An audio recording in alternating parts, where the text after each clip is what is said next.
All right, welcome. Good to have you all here. I've been wanting to teach a course in church history since coming to Pinelands, and that has been over 5 years ago now, if you can believe that 5 years have already gone by. But it is a subject that I love, and I'm hoping that this morning will, if it does nothing else, it will spark your interest in history. The subject of history has fallen on hard times.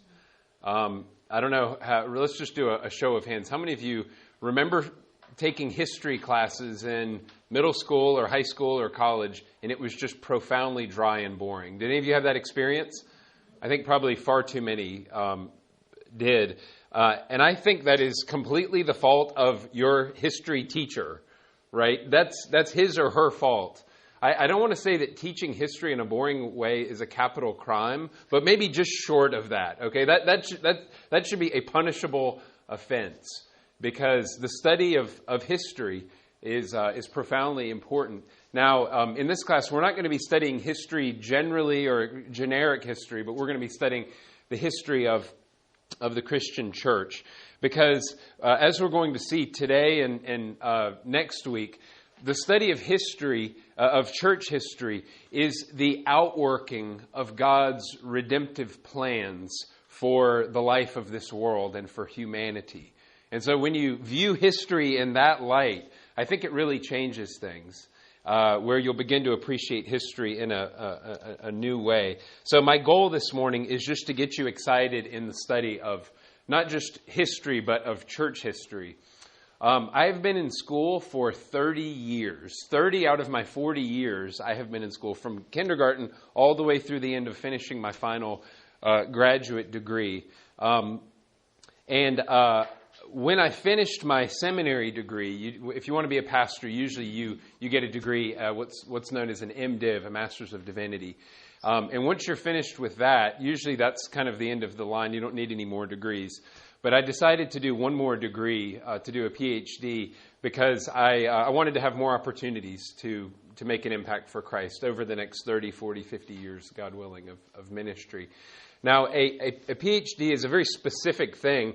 Some people describe a bachelor's degree as digging 6 inches deep in a big field. That's where you kind of study things broadly. Then a master's degree is half of that field, and you go a foot deep.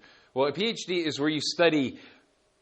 You go basically 100 feet deep in a 1 foot wide hole. So it's just one subject, and you study it with great focus and intensity for a long time. Now, most PhDs take between 3 and 7 years. And what I found myself doing over in England was studying for roughly anywhere from 40 to upwards of 80 and 90 hours a week toward the end of the program. And every bit of that time, almost every bit of that time, was sitting in the library, reading books, taking notes, writing. Now, here's the question. Why is it that I would have devoted myself to that much study to do a PhD in church history? Because I love church history. I'm passionate about it. I really love it. When I asked my daughter, my father-in-law, my now father-in-law, when I asked him for his permission for his daughter's hand in marriage, he sat me down and he said, why do you want to marry my daughter? And the first words that came to my mouth is, because I love her. And that was enough for him. He said, yes, okay, you can marry my daughter. Well, if you were to ask me, why did I spend all that time studying church history? The answer is because I love church history. I love to see the way God works through the fallible and the broken and the sinful people that he has redeemed to bring about his purposes for the world. Let me read a paragraph from an author by the name of Philip Schaff. Philip Schaff was a Swiss. He was a man who was born in Switzerland. Did his training in Germany, and then he ended up coming to America in the 1800s, and he was a professor of church history. Philip Schaff wrote 8 volumes of church history, 8 big, thick, thumping volumes, and he only got from the book of Acts to the year 1600, and then he died. So he didn't even finish it. It probably would have been, 10 volumes or something like that.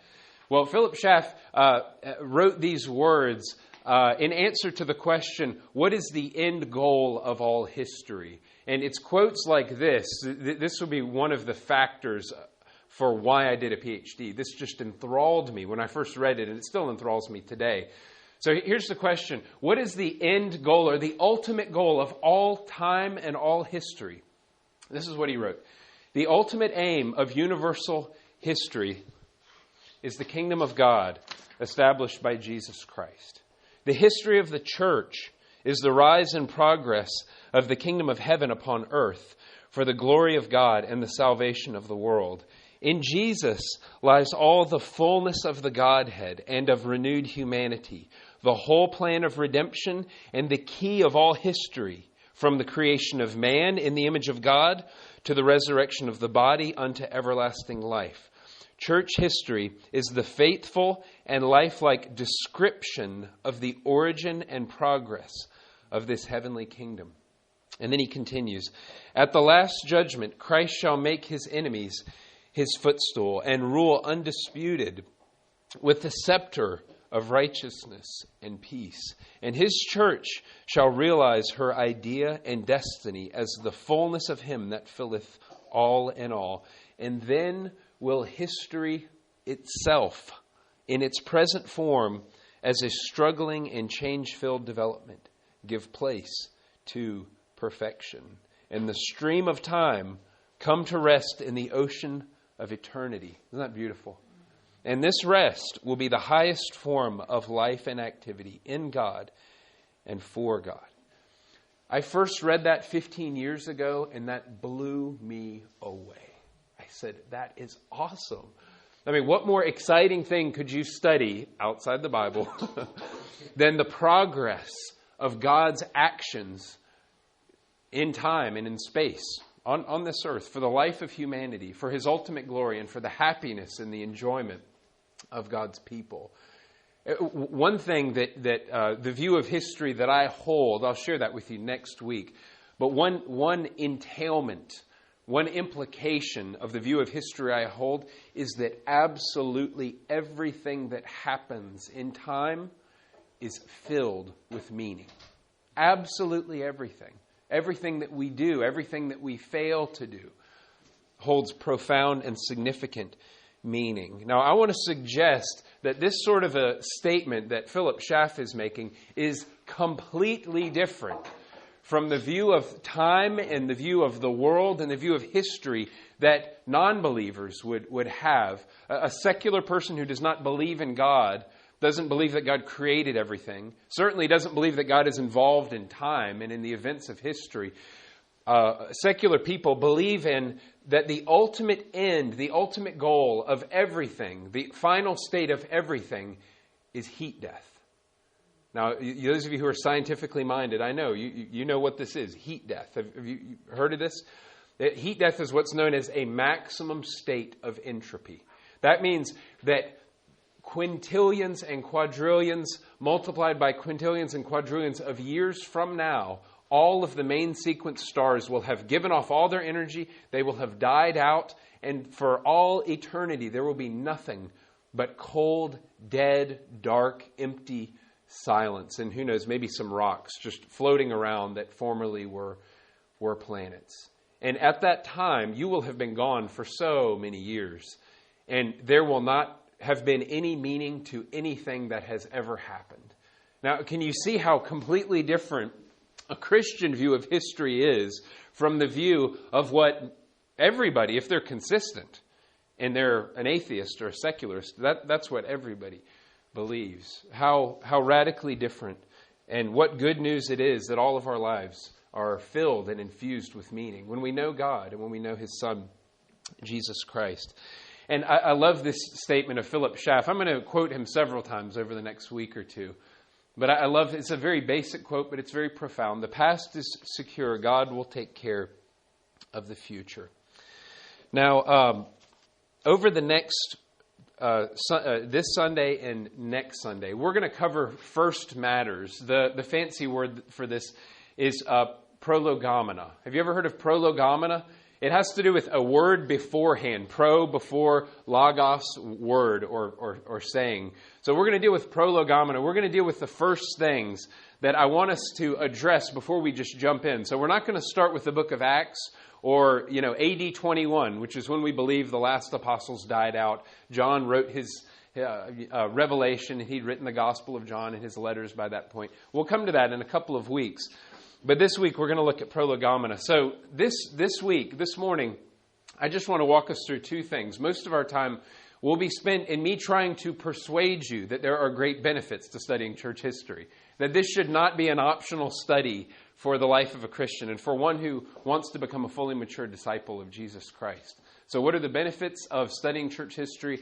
And then also we'll cover at the very end a few church history resources, and I'll make some recommendations if you want to go deeper, if you want to do some reading, or if you want to do some other listening. And then next week, I'll just be open and upfront about my biases, my presuppositions, my assumptions. Every historian has them, and I certainly have mine. So I'll at least be upfront about the things that I believe about history. I want to give you several cautions as well when studying church history. Then we'll just come to a basic definition, answering the question, what is church history, so we know what it is that we're studying. We'll look at the time period that we will cover. There's a way of breaking up 2,000 years of church history into kind of convenient blocks of study. So we'll do that next. And then if we have time, we'll end by looking at the state of the Christian church in the year 100 AD. Most church history classes, they start with the book of Acts, because if you think about it, the book of Acts is the first book of history that was written in the New Testament. Okay? Now, we're not going to spend time in the book of Acts. You know why? Because all of you have read the book of Acts. At least I hope you have. If not, maybe you could do that between now and next week, and then it won't be necessary for me to talk about the book of Acts. So I hope that you'll make that a part of your study. So we'll start essentially right after the book of Acts starts. So if you know anything about the way that I teach or even preach, you will know that very often I like to ask a question, right? Don't I do this in my sermons a lot? I'll ask a question, present it, and then I'll do my best biblically to answer the question, all right? Or to address the claim. Well, here's my claim this morning. My claim is that the study of church history should be a part of every Christian's discipleship. Every Christian should have at least a menial understanding of church history. Is that asking too much, that we have a menial understanding of it? It's not necessary that we engage in lifelong study. It would be beneficial, but I don't think it's necessary. But every Christian should have at least a basic understanding of how it is that we got to where we are in the life of the church and in the life of the world. Okay? Now, my answer to this claim that church history should be part of every Christian's discipleship is because there are enormous benefits that come from it. Like what? What are some of the benefits? All right, that's what we're going to look at this morning. What are the benefits to studying church history? Well, first of all, I want to point out that studying church history teaches us about God. Is it true that you can learn about a person based on their actions? Is that true? Think about that for a moment. Can you learn things about a person? Even maybe they might not even say something, but you see the way they act. You see the things they allow or they permit. Does that teach us indirectly things about a person? Well, that's true with God too. We can actually learn things, I believe, about God from His actions. We see that in Scripture, but we also see that in church history. This is the way that I think of of church history. Maybe think of it this way: the Bible, this book right here.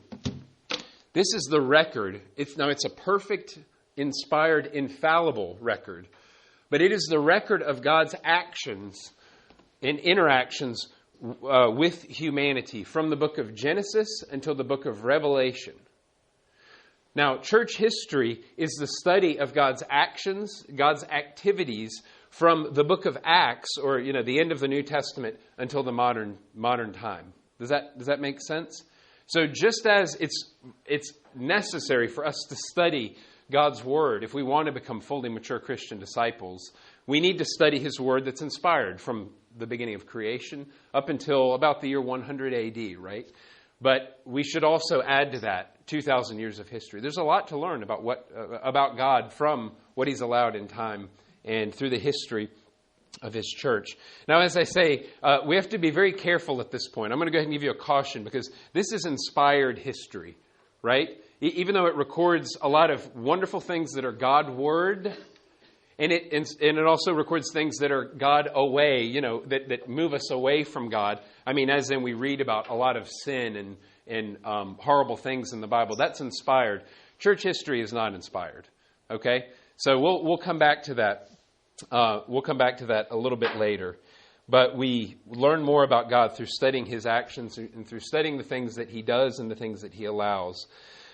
Incidentally, let me add this, because I think evangelicals broadly need to hear this. Given the fact that the Bible is based on history, based on time and space and place, it is imperative that we affirm the historicity of the Christian faith. Okay? I'm not sure if you are aware, but there are some who want to say, look, they want to say, yes, the Bible is inspired, and I believe it. I believe all of those things that have to do with salvation.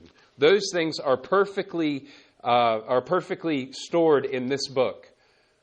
But all of the things about, history, some of those things, maybe geographical questions, those things, they're not inspired.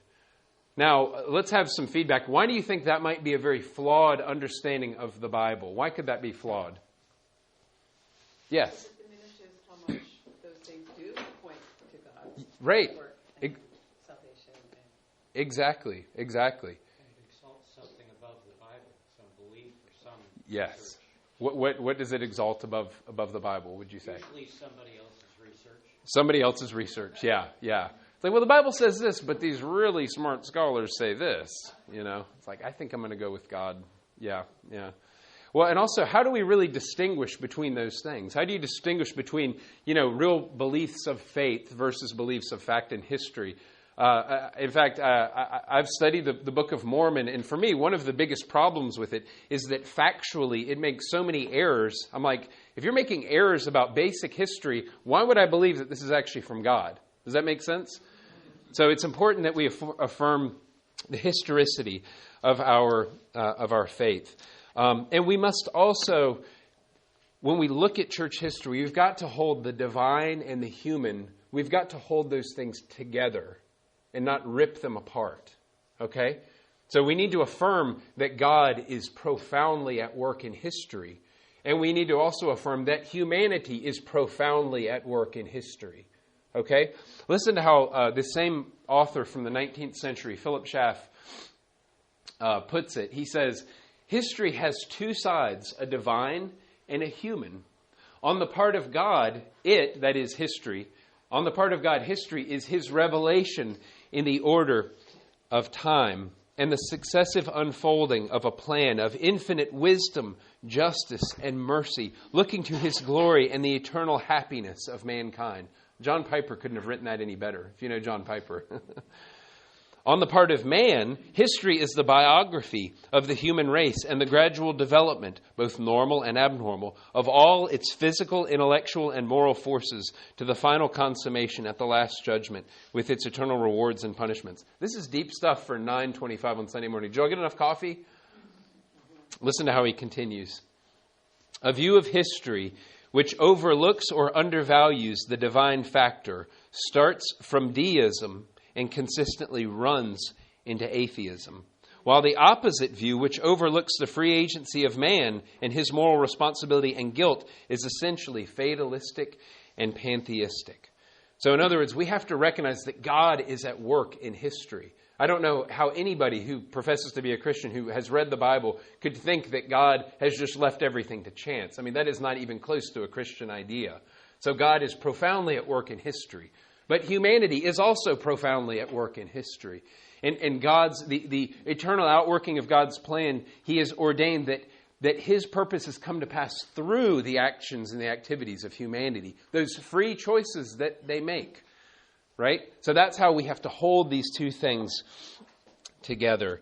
The way I put it is that church history is the record of humanity's imperfect efforts to strive toward the full stature of the measure of Christ. So we could just say very simply that studying church history will teach you theology, right? And I want to suggest that one thing that's important in our study of church history is the fact that very often you can learn good truth and good doctrine about the Bible through studying church history, right? So I think it actually makes it more interesting to study, for example, the Council of Nicaea that we'll come to. Does anyone know, how about what century Nicaea was in? It was 325. 325, the 4th century. That's exactly right. It's fascinating to study that debate, which was over the question of who is Jesus Christ. The church struggled with that at times. The question of who is he? Is he God? Is he not God? Was he created by God? Is he like God? Is he unlike God? Is he totally God? Right? It's really fascinating to actually study that and to read how exegetically, that is, through a study of the Bible, they were trying to come to an accurate answer to that question. Who is Jesus Christ? So I think that's one of the great benefits of studying church history. First, it teaches us about God. Secondly, church history is one way of learning about God's world. Now, if you've ever read Calvin's Institutes, it is profoundly worth your reading. It is, of course, it is not inspired by God, right? But it is worth your reading. We'll talk about Calvin much later once we get into the Reformation. But many people think, well, we'll do another little poll. When you think of Calvin, what do you think of? In one word. Predestination. I was hoping you would all in unison say Calvinism. Yeah. The idea that God has predestined all that comes to pass, including who is saved. Now, I think it's a shame that everybody just thinks of that when they think of Calvin, either that or the burning of Servetus. We'll come back to that later. When Calvin, you read Institutes, it's about that thick. Only 3 or 4% of the whole book concerns the question of predestination. Calvin was a profound theologian. And on the first page, Book 1, Chapter 1, Section 1, John Calvin wrote these words: "Our wisdom, insofar as it ought to be deemed true and solid wisdom, consists almost entirely of 2 parts, the knowledge of God and of ourselves." We could add to that, the world. So Calvin, that's his very first statement in the Institutes, which he wrote, by the way, to the King of France. That's what it is. It's a very long letter that Calvin wrote to the King of France. And in the first sentence, he points out that all of our knowledge, all of the knowledge that humans can conceive of having, it consists either of knowledge of God or knowledge of the world or ourselves. Okay? So we can think of church history in that way. This is one way of learning more about the world that God has created. Thirdly, studying church history protects us from the "we have arrived" heresy. Okay? C.S. Lewis called this chronological snobbery. Have you ever heard of chronological snobbery? Well, Lewis described chronological snobbery in this way: the uncritical acceptance of the intellectual climate common to our own age and the assumption that whatever has gone out of date is discredited. Okay? So this is something that I got to say, if I have to jab a finger in the eye of our generation, we are so guilty of this, of thinking that only that which is recent and modern is right and is true, and that as time goes on, we only advance upward in a good direction. That is just painfully naive. And it's an old error too. Listen to what Job said to his awful friend Zophar. Job's friends, they sat with him for 7 days. That was good. But then after that, they were uniformly awful, with the exception of Elihu, the young one, by the way, who comes in at the end and he says, "Look, you old guys, y'all don't get it, But listen to what Job says to his terrible friend Zophar: "No doubt you are the people, and wisdom will die with you." When you die, wisdom will vanish from the earth. Well, that was Job's response to Zophar when he says, "You must have done something. Come on, bad things don't happen to good people, right?" Well, which is true, incidentally. It's just that there's no good people. We'll come to that later. J.I. Packer, he described chronological snobbery in this way, a little rhyme kind of: "The newer is the truer. Only what is recent is decent. Every shift of ground is a step forward, and every latest word must be hailed as the last word on its subject. That's chronological snobbery. Very, very naive. A little bit more sophisticated, in-depth statement comes from a historian who's not a believer, to my knowledge, but I like the things that he's written. His name's Paul Johnson. He wrote these words. The study of history is a powerful antidote to contemporary arrogance. It is humbling to discover how many of our glib assumptions, which seem to us novel and plausible, have been tested before, not once, but many times, and in innumerable guises, and discovered to be, at great human cost, wholly false. It is sobering, too, to find huge and frightening errors constantly repeated, lessons painfully learned, forgotten in the space of a generation, and the accumulated wisdom of the past heedlessly ignored in every society and at all times. We are a forgetful people. It's like, how many times do we have to go through this error and see how awful it was before we're going to distance ourselves from it forever? You know? Well, that's what Paul Johnson warns us against. Fourthly, studying church history. I got 9 of these. Okay, I can't do 10. That's just trite. So I have 9. Fourthly, studying church history teaches us about our ecclesiastical, or we might say churchly, origins. Just as there was a process to the formation of what's called the canon, which we will study in several weeks. I'm making all these promises of all these things we're going to study in the future. I promise we're going to get to all of them between now and August. Just as there was a process to the formation of the canon, for example, there was a process that brought you into this room. Pinelands Presbyterian Church, great gift of God that it is, it did not just fall out of heaven from God, right? There was a process. And it took a long time for our church to get here, for all evangelical and non-evangelical churches to get where they are. And so instead of quoting, these silly historians, I'm going to quote Charles Schulz, Peanuts. Church history. Who's this? Charlie Brown and Sally?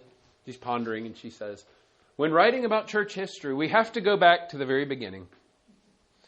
Our pastor was born in 1930. Very naive, but very common to think that our generation, we have arrived. Fifthly, church history helps us stay realistic about humanity. Boy, this is an important one. Not everything that happened in church history is happy. I'm sure you know that. Have you ever heard of the Inquisition? Ever heard of the Crusades? How many of you think Helen Keller was just wonderful? Well, I'm sure she was a nice person, but did you know that later in her life she became a member of a cult called the Swedenborgians? If you can put the word Swedenborgian into a conversation this week, I will buy you lunch, okay? The followers of a man by the name of Swedenborg, and he denied the Trinity. So she's today what we would call she became basically like a Jehovah's Witness. That's sad. Or John Calvin, the burning of Servetus. I'll talk about that later. John Calvin thought it was okay that Geneva, the city, burned a man for being a heretic. He thought that was okay. Did you know that? Is that news to you? Well, we'll talk about it. We'll develop that when we come to it. Or what about the Lutheran Church in Germany? Did you know that the Lutheran Church in Germany was complicit with Nazism in the 1930s and 40s? They just shut their mouths when they shouldn't have. Not everything that has happened in church history is happy, is good. Now, one of the greatest historians in the whole world in modern times was a man by the name of Herbert Butterfield. He was the Regius Professor of History at the University of Cambridge. That is the highest academic appointment in the whole world. Regius means of the king. So that professorship at Cambridge, there's also one at Oxford, is directly funded from the crown. Okay, so this is an important seat of history. After a lifetime of studying history, listen to what that man, Herbert Butterfield, wrote. What history does is rather to uncover man's universal sin. It must be emphasized that we create tragedy after tragedy for ourselves by a lazy, unexamined doctrine of man, which is current amongst us and which the study of history does not support. What is the doctrine? What's the thing that he's speaking against? Namely, it is essential not to have faith in human nature. Such faith is a recent heresy and a very disastrous one. That's worth listening to. And it also should help make us realistic about how much sin and brokenness there is in the world. I don't know about you, but that fact, if we really take that to heart, who else might it encourage as they go through their life? How about you and me? Yeah, I mean, studying church history can help us to stay realistic about ourselves and how broken we are, how messed up we are, how much sin there still is in our own lives. But what I would maintain is that through all of the brokenness, all of the heartache, all the tears, all of the sadness that we read about in church history, the Lord of the church, Jesus Christ, still stands untainted, unstained, and unspotted, and still has given his life for the life of this world. And over time, we know that eventually the church will more and more resemble Jesus Christ, our great founder and our great Redeemer, all the way until he takes the bride of Christ to be with himself. Church history feeds your brain rich, nourishing food. If you're willing to do some study, to do some listening and some reading, it is worthwhile study. It really will. It will nourish you, and it will provide you all sorts of things to talk about with other people. It will, as we've already mentioned, it will alert you to heresies and things like that. Isn't it true that we are kind of a frivolous generation? I mean, where the main things that people watch are reality shows. Now, I only watch the good reality shows, like there's an ice road between like Fairbanks and Prudhoe Bay, and these guys sometimes they drive their truck off the road and then they get pulled out. Now, I watch those things because that's worthwhile, but there's a lot of frivolous stuff out there, you know. No, I'm joking, but there is so much just things that are. It's like eating cotton candy. It's kind of fun to watch, but it doesn't nourish the soul. Well, studying church history will nourish the soul.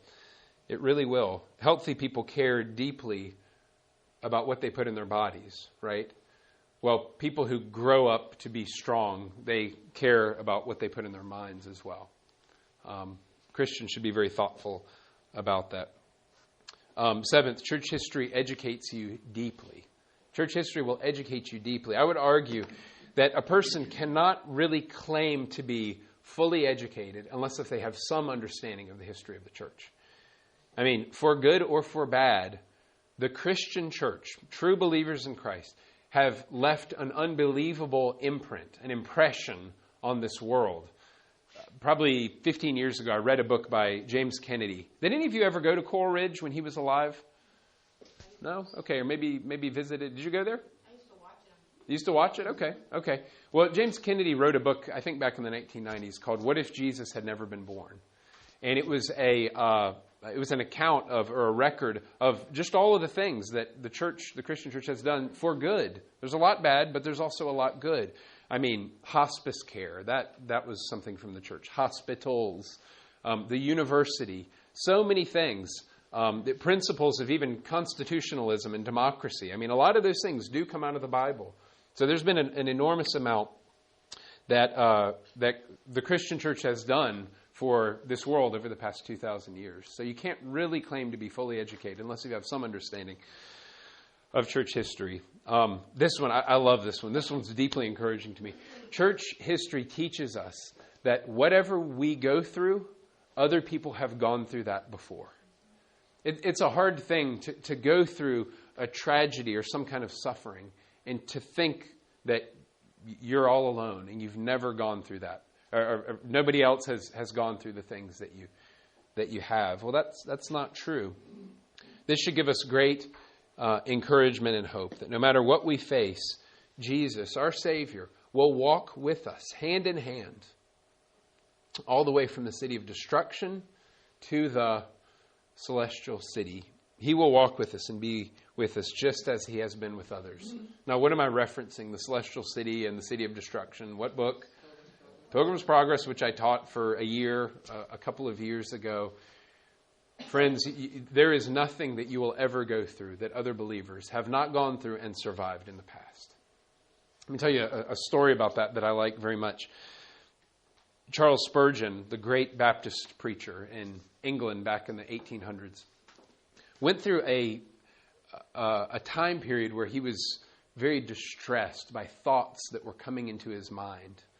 I don't know if any of you have ever struggled with that, but you have horrible, unwelcome thoughts, even obsessive thoughts about bad things. Have you ever experienced this? Or are you familiar with this sort of thing? You ever have a thought that comes to mind and it is just like tremendously evil and horrible, and you're like, oh my gosh, why did that even come into my head? You know, I heard about a mom who had her newborn baby, and she didn't like to walk upstairs on the second floor of her home because she said, every time I go by that window, I'm just scared that I'm going to throw the baby out. You know, now she didn't, but she was afraid that it would happen. Well, that's an obsessive thought, you know, and people struggle with that. I've struggled with those sorts of things in the past. Well, Spurgeon, his issue was he was having these horrible, blasphemous thoughts about God that were flooding his mind. I mean, just horrible blasphemy and just wicked thoughts that were coming into his mind. And he was very deeply distressed as a young man. And so he went and sought out an older minister. And he said to him, look, I'm having these horrible thoughts, and I don't know what to do with them. I don't know why these blasphemies are just like a flood coming into mind. What should I do? And this very caring, loving older minister, he said, Charles or Chuck or whatever he called him, he said, it's good that you're not the first Christian to ever live, because there are many Christians that have had the very same thing happen to them as well. It's incidental to the point, but he went on to give him the advice. You know what he told him? He said, well, here's what I think you should do. He said, whenever a vagrant comes into town, sometimes these drifters would be on the train and they would get off and they'd stop in a little town and they would beg for money and they would harass people and maybe steal stuff. This man told him, he said, you know what the local sheriffs would do? They would take these drifters, they would whip them thoroughly, put them on a train and send them on to the next town. And he said, Spurgeon, you should do the same thing. He said, when you have these unwelcome thoughts that come into mind, and Spurgeon said, I don't like them. I don't want them in my mind. I don't know how to get them out. You know, he said, well, do what the sheriffs used to do. Whip those thoughts thoroughly and send them on. Say, you're not welcome here. Don't stay. Don't stay. Well, you've never been through anything that other Christians have not also been through. Lastly, stories from church history will strengthen you at the end of your life. That might seem remote to you if you're, a young person and you think, how's church history going to help me when I die in like 200 years? It's like, well, it's not going to be 200 years for one thing, but all of us will die. And we've had recent death at our church with Ernie. We've got other people who are near death at the moment. But this is an important factor. Listen to what I read in this one book. When the Covenanter Walter Smith, he was a Scottish believer, the Covenanter Walter Smith climbed the ladder to the scaffold and death, he was executed for his religious belief. He turned to say goodbye to his relations, his family, that is, and his friends.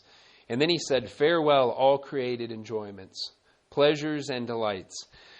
Farewell, sinning and suffering. Farewell, praying and believing. And welcome heaven and singing. Welcome joy in the Holy Spirit. Welcome Father, Son, and Holy Spirit. Into your hands I commit my spirit. And then the one who recorded this in the book wrote, every Christian may know that the day of his death is going to be his best day. Church history can strengthen you when you come to the end of your life. But you have to come to this class to learn church history. Well, there you have it. Nine reasons for why I believe church history should be a part of every Christian's discipleship. My goal for this class is not for you to learn everything or remember everything that I tell you, but for you to learn the kind of the main outlines for how we got here, where we are today in 2019, and also for you to have at least a sparked interest in the study of church history. Sound good? Okay, well, very quickly, let me run through a couple of resources that I would encourage any of you to purchase. Some of these are free. Some of these you have to buy. But we'll start with a couple of book recommendations. I was going to bring my books. I neglected to do that. But I would say the best book to start with, if you just want to read a short for church history, it's about 500 pages, but it's actually a fairly easy reading, is written by a man by the name of Bruce Shelley. And he wrote a book called Church History in Plain Language. It's very good. It keeps the story moving. It doesn't get too bogged down in details. Sometimes you'll be in I've read, church history books that are 17 and 1800 pages, and sometimes you're like, I've been reading 10 pages about the same little point. Like, let's move on, Shelley is not that way. His is very readable. I would recommend it. You can find it for, what did I write down? As of this morning, about $8 on Amazon. Another one that's a little bit more challenging, but is still very good, is written by a guy called E.E. Cairns, and the name is Church History Through the Centuries. I'd say it's a little bit more advanced, but not too much. It's a good read. There's pictures and things like that kind of keep the passage of the pages interesting. More advanced would be A History of Christianity. This is 2 volumes by a Yale historian by the name of Kenneth Scott Latourette. This is more advanced, and his focus is on the spread of the Christian church throughout 2,000 years. Like, what did it look like when Christianity spread to Moldova, for example, in Eastern Europe? What was the spread of Christianity like in Africa or on Greenland? Did you know that there have been missionaries who have gone to Greenland, where people are unemployed? Princess Bride reference? Anyone? No one? Okay. Anyway, but that's what Latourette focuses on. Another one that's advanced, but I would say this is the best. If you want kind of in one, like a 700 or 800 page book, this would be the one book to purchase. It's by Williston Walker. It's called A History of the Christian Church. It's a little bit dry, but it's compact and very dense with good information. Williston Walker is a good one to read. I would say the ones that I don't think you should read, but because this is being recorded and will be out there in public, I'll leave those opinions to myself. You can ask me about those later. One thing that is I think significant and noteworthy in the field of church history that has changed over the past 10 to 20 years is much church history has been written from a Western European and United States point of view, where it's kind of like, okay, this is clearly ground zero of the church, and we'll talk about a little bit about Asia, a little bit about Africa, a little bit about the Pacific area, the Pacific Islands, but kind of ground zero is the Western church. Well, that's a little bit naive, because it's a recent development that the Church of Jesus Christ has really taken root in the West. So scholars and historians are writing with I think a good appreciation for the Christian church as it has been active in, for example, Africa. It's kind of a continent that was sort of neglected. You get to 1800 and it's like, Dr. Livingstone, I presume, and that's all you learn, There's more to the story of the church in Africa than that. As well as following some of the other movements that sort of broke away from the Christian church. More of an emphasis on the Eastern church. We'll learn a little bit later that the church that's west for you. The church in the west centered around Rome, and the church in the east centered around Constantinople, the Eastern Orthodox Church. That broke away about 1,000 years ago, and recent historians have tried to fix that. So anyway, there are a few remarks about books, but also here's just 2 audio recommendations. If you want to just kind of dip your toe in and say, well, I'll give it a try. I'm not going to commit to reading a book, but I'll listen to something. The number one thing I would recommend you listen to are John Piper's biographical talks. So for 22 years, his church hosted and sponsored a pastor's conference. And each year, John Piper would give a biographical talk about one saint, some person from I don't mean Roman Catholic saint, I mean one Christian who lived in the past. It could be John Paton is one that I've talked a lot about, St. Augustine, Martin Luther, J. Gresham Machen, different talks like that. I would recommend you get online and listen to these. They're free. You don't have to pay anything. Just go to desiringgod.com and look for biographies. Probably my favorites are the ones on John Paton.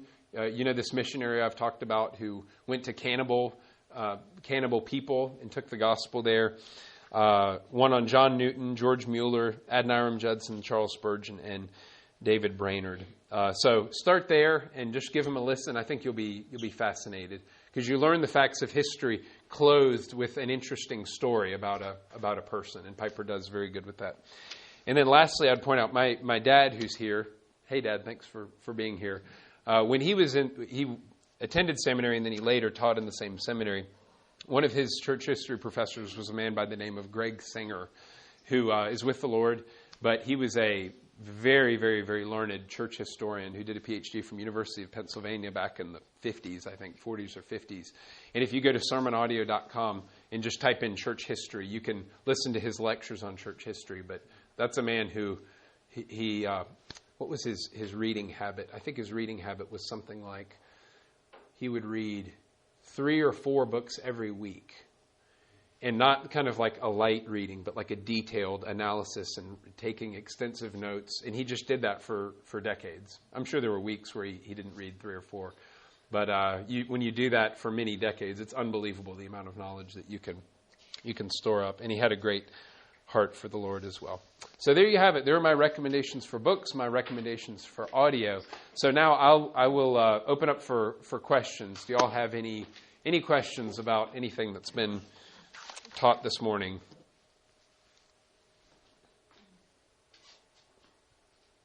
Nope. Okay. Well, our class will run for about 20 weeks. It's going to be very challenging, I think, to fit everything in. As I've been doing the outline of the church of this class, I'm looking at it, I'm thinking, oh gosh, I have to say something about that. And, oh, I have to say something about this. And then I look and it's like, well, this could be a 50-week class. But I'm going to boil it down to just 20 easy lessons. And so we'll continue with our prolegomena next week. In the meantime, thank you for coming. And we'll see you in church in just a few minutes.